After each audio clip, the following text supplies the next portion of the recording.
1924లో స్థాపించారు రాజమండ్రికి సంబంధించినటువంటి ఇదే పేపర్ మిల్.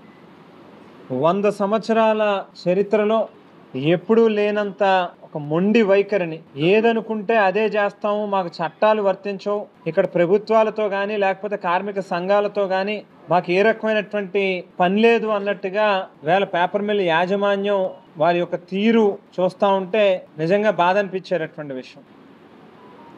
వేళ అనేక దేశాలకి ఎంతో ఆదర్శంగా నిలిచేటటువంటి మన భారతదేశం యొక్క రాజ్యాంగం ఎన్నో స్ఫూర్తిదాయకమైనటువంటి విషయాలు, ముఖ్యంగా సామాన్యుడికి, పేదవాడికి, ఈ దేశంలో అణగారినటువంటి వర్గాల ప్రజలకి మేలు చేకూర్చేటట్టుగా రూపొందించినటువంటి రాజ్యాంగం.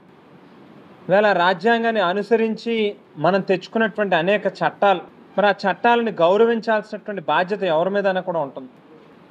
కానీ పూర్తిగా దానికి భిన్నంగా ఏదో భారతదేశంలో పరిశ్రమ నడుపుతున్నట్టుగా కాకుండా, భారతదేశంలో కార్మిక చట్టాలు మాకు వర్తించవు అన్నట్టుగా యాజమాన్యం తాలూకా తీరు, ప్రవర్తన చూస్తే ఖచ్చితంగా ఎవరైనా కూడా కార్మిక సంఘాల తరపున, కార్మికుల తరపున నిలబడాల్సినటువంటి బాధ్యత ఈవేళ కనిపిస్తూ ఉంది. గవర్నమెంటు, మేనేజ్మెంటు కలిసి ఓ నిర్ణయానికి వచ్చి కార్మికులకి మంచి చేస్తారు అని చెప్పి ఎదురు చూస్తున్నాం. అది కానటువంటి పక్షంలో ఖచ్చితంగా దీని మీద ఎంతవరకు అయినా కూడా వెళ్తాం. అందులో ఎక్కడా కూడా రాజీ పడేటటువంటి ప్రసక్తే ఉండదు.